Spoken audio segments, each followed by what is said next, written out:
bienvenue de nouveau sur ma chaîne. Aujourd'hui, je me tape moi-même sur les doigts. C'est un petit bazar en ce moment, au mois de mars, dans mes papiers. Comme vous pouvez le constater sur mes trackers, je l'ai fait que la première semaine. Je n'ai pas fait de suivi pour ma deuxième semaine. Ce n'est absolument pas bien, ainsi que ma troisième semaine non plus. Donc il faut que je remette ça en ordre correctement, sans oublier que mes enveloppes ont vécu, comme on peut voir. J'ai juste mis du scotch lorsque j'ai commencé à faire les enveloppes moi-même à la plastifieuse. Je pensais que j'allais trouver une autre solution. Cette solution des enveloppes me convient très bien, mais ça date d'il y a 1 an. Donc, comme vous pouvez le constater, c'est ouvert. Là aussi. Là, j'ai rescotché. Ça fait pas très présentable. Donc, je vais pouvoir, je pense, bientôt recommencer ça. Mon petit tracker des courses à points ne sont pas trop bien non plus, comme vous pouvez le voir. C'est pas top. Donc ça, il faut que je recommence. Il faut que je mette de l'ordre dans mon Filofax et de l'ordre aussi dans mon suivi. Comme vous avez pu voir dans mon suivi de semaine, des bilans de chaque semaine, j'ai oublié les 2 dernières semaines de remplir ici mes économies. Donc il va falloir absolument que je fasse ça ici pour ma deuxième semaine, pour ma troisième semaine, avant que je puisse dimanche vous refaire ma 4e semaine. Ma 5e semaine, elle est particulière, vous verrez, donc c'est pas en totalité représentatif par rapport aux autres semaines. Lorsqu'il y a 5 semaines, je ne m'organise pas de la même façon au niveau de mes enveloppes. Mais malgré tout, je peux faire quand même quelques économies, pas grand-chose, mais quelques-unes. Donc là, il faut que je remette en ordre maintenant mon Filofax entre les trackers à remplir, les enveloppes, à remettre du scotch plus joli par exemple. Mon tracker à points. Il faut que mon tracker à points soit plus présentable également, puisque là il est plié. Quand je ferme la fermeture de mon Filofax, ce n'est pas ce qui est le plus agréable quand ça accroche dedans. Et en deuxième partie, bien remplir mes économies réalisées par semaine. Il faut que je m'y tienne à ces 4 choses-là. Donc, allons-y, voyons voir ce que j'ai bien pu faire pour améliorer un peu la présentation et le suivi. Voilà, à tout de suite. Donc c'est parti, nous allons pouvoir commencer à remettre en ordre certaines choses. Donc j'ai commencé déjà à faire les enveloppes. Je ne vous les fais pas en totalité devant vous, puisque ce sera peut-être certainement un petit peu trop long. Donc, alors, les voici, là. Comme je vous ai fait voir, là, c'est des enveloppes qui ont 1 an, qui ont été abîmées, donc il y avait du scotch, comme je vous disais tout à l'heure. Il y avait du scotch et parfois, le scotch ne suffisait plus, donc autant tout recommencer. Je pensais mettre du masking tape, mais le masking tape, c'est bien. Je ne dis pas le contraire, mais j'ai trouvé une autre solution. Donc voilà.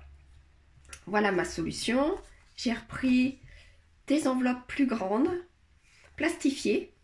J'ai juste découpé à la bonne dimension.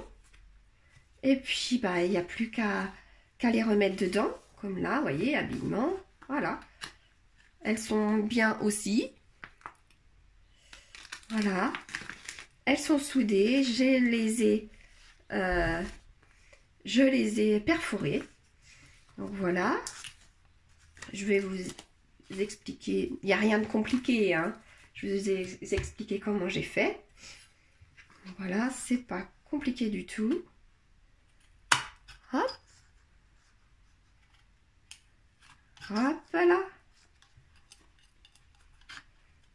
C'est juste une enveloppe plus grande, 2 fois plus grande en réalité, que j'avais chez moi et que j'ai voulu réutiliser tout simplement. Vous voyez, voilà, j'en ai laissé 2 je crois à faire. Voilà, l'autre elle est là. J'ai repris tout simplement les dimensions des autres enveloppes et j'ai fait des petits points, voilà. Et maintenant, il n'y a plus qu'à faire les trous. J'ai eu la chance que ces enveloppes-là soient à la bonne dimension de suite. J'ai pu refaire mes étiquettes. Vous voyez,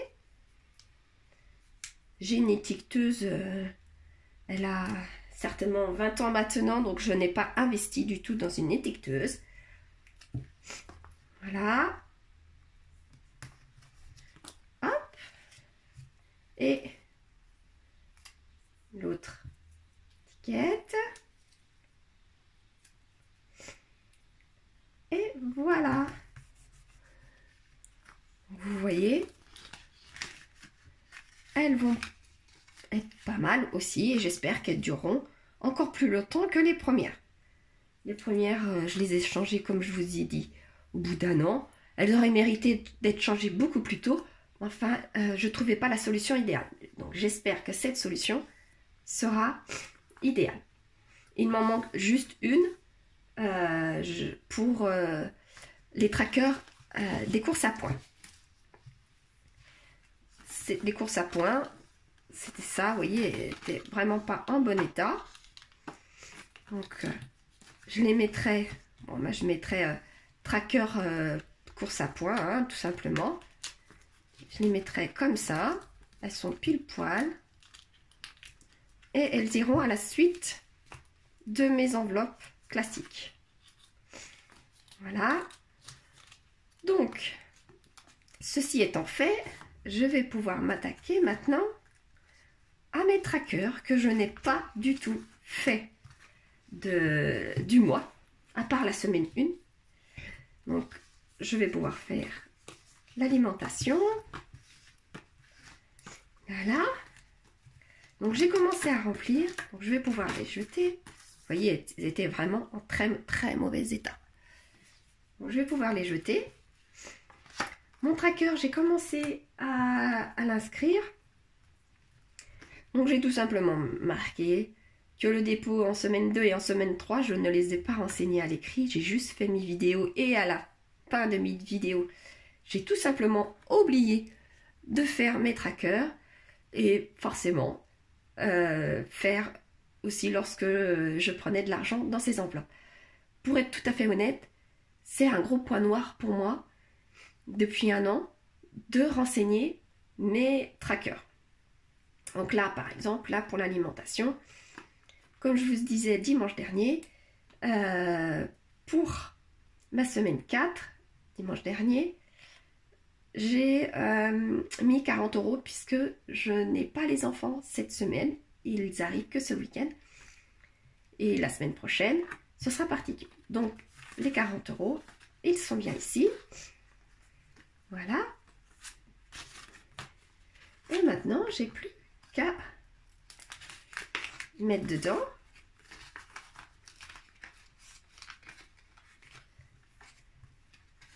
Mettre mon tracker qui est de la dimension pile poil. Franchement, j'ai de la chance d'avoir retrouvé ces enveloppes là. Je n'avais, comme je vous ai dit tout à l'heure, je n'avais plus qu'à les découper à la bonne dimension. Donc, première enveloppe faite. Deuxième enveloppe, pareil, toujours pas en très bon état, n'est-ce pas? Donc là, comme je vous expliquais tout à l'heure, dépôt de la semaine 2, de la semaine 3, non renseigné à l'écrit. Quant à la semaine 4, dépôt de la semaine 4 que j'aurais dû faire dimanche dernier. Je peux écrire la date, le 21. Je n'ai mis aucun argent, comme vous vous souvenez, puisque j'ai pris l'argent partout où je pouvais dans mes enveloppes pour pouvoir faire le voyage scolaire de mes enfants. Donc voilà. Hop, le carburant. Vous voyez, le scotch était vraiment usé. Le carburant. Donc, le dépôt de la semaine 4, qui est donc le 21, j'ai mis d'1 € puisque cette semaine, je n'ai pas à sortir, juste pour aller faire les courses quand les enfants arriveront pour ce week-end et un petit peu pour la semaine prochaine, mais 20 €, je pense que ça suffira pas pour la semaine prochaine. Donc voilà pour cette semaine. Pour l'instant, on est au milieu de la semaine et je n'y ai pas touché, j'ai de la chance. Habillement. Habillement, je peux écrire mon dépôt de la semaine 4, 21, 0. Voilà.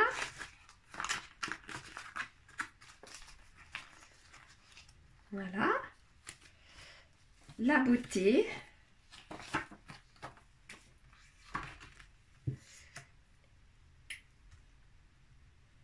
Dépôt. Semaine 4, le 21, 0. Pardon. Voilà. Les extras.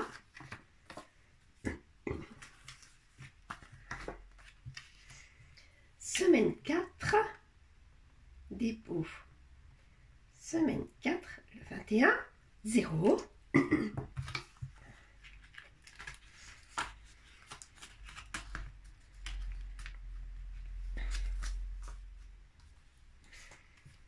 Et dans les divers, vous voyez, hein, le scotch était vraiment. Et ça ne faisait pas très soigné. Donc le dépôt de la semaine 4, le 21, 0. Toujours pour la même raison. Donc maintenant, toutes ces enveloppes, je vais pouvoir... Ah, j'en ai une qui est un peu plus haute que les autres, donc il va falloir que je rectifie ça. Parce que j'en ai qu'une seule. Donc, voilà. L'enveloppe que j'avais fait pour le défi de 5 €, par contre, lui, elle, du moins, elle est en bon état, donc je la garde. Donc, en attendant que je retrouve une autre grande enveloppe pour découper, pour faire la bonne dimension, et comme normalement je n'ai pas de billets de 5 €, je vais pouvoir les mettre dans cette enveloppe-là pour mon défi, pas mon défi, mon tracker des courses à points. Pardon. Donc je les remets bien. Voilà. Voilà. Et voilà. Voilà. Avouez que lorsque c'est plus net comme ça fait quand même, malgré tout, plus présentable et plus clair. C'est nettement mieux. Donc, pour mon tracker, mes trackers, effectivement, il va falloir que je découpe à la bonne dimension, parce que regardez, ça va me refaire la même chose. Je vais être obligée de courber mon enveloppe et elle va s'abîmer. Donc, je la découperai tout de suite après la vidéo, d'ailleurs. Voilà. Donc, pour mes trackers et pour mes enveloppes, j'ai pu rectifier mes oublis. Maintenant, j'avais fait aussi des oublis. Malheureusement, des oublis de suivi pour mes économies du mois. Donc, je vais pouvoir les refaire. Je n'ai pas fait de défi en mars ni de vente en semaine 2. Et j'en ferai pas pour le reste du mois non plus, donc je réécrirai pas. Donc, pour la monnaie, en semaine 2, j'ai eu 23 centimes.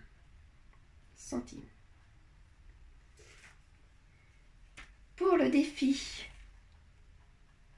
des 5 €, je n'ai eu un seul billet, donc 5 €. Pour celui des 52 semaines, j'ai eu 21 €. Et pour le défi des 5050, alors là, ça a été particulier. Comme je vous expliquais, mon propriétaire me prenait la totalité de mon loyer. La CAF avait plusieurs mois de retard et maintenant, la CAF, pour les APL, redonne tous les mois à mon propriétaire. Donc, depuis le mois de janvier, je ne paie plus de loyer. Donc, ce sera certainement le dernier mois comme ça, puisqu'à un moment donné, il va bien falloir quand même que je paye mon loyer, puisque ça va se régulariser. Donc, tout ce qui était pour mon loyer, je le payais, si on peut le dire, quand même, puisque je l'enlevais de mon compte courant. Je ne le donnais pas à mon propriétaire, naturellement, mais je le mettais sur mon défi de 5050. Donc, j'en ai eu pour 4500 €. Je vous explique. Les 500 €, c'est ce que je laisse, c'est ce que j'enlève de mon compte courant. En réalité, mon loyer est de plus, mais je n'enlève que 500. Et les 4000 restants, c'est la vente de ma voiture. Donc, du mois précédent. Donc, c'est pour ça que j'ai 4500 €.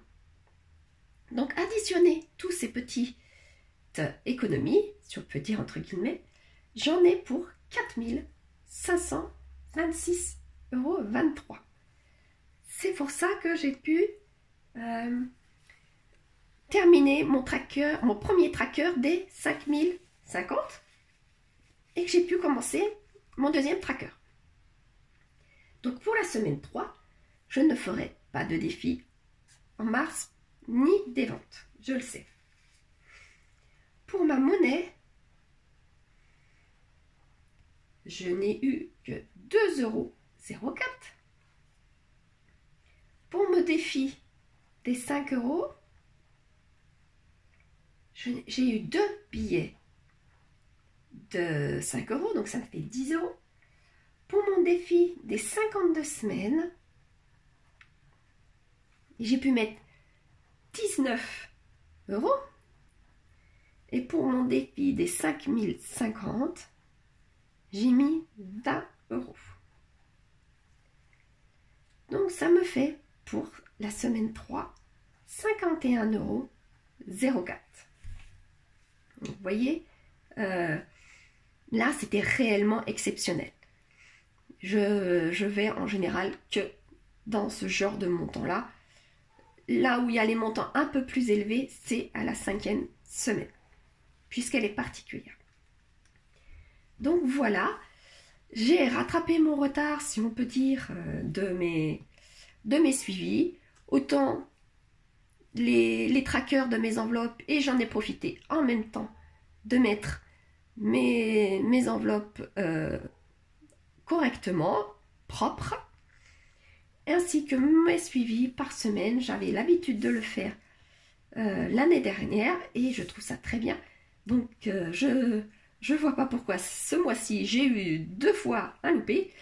Donc dimanche prochain, c'est promis, je referai correctement mon suivi de ma semaine 4. Vous verrez, c'est pas non plus des gros chiffres.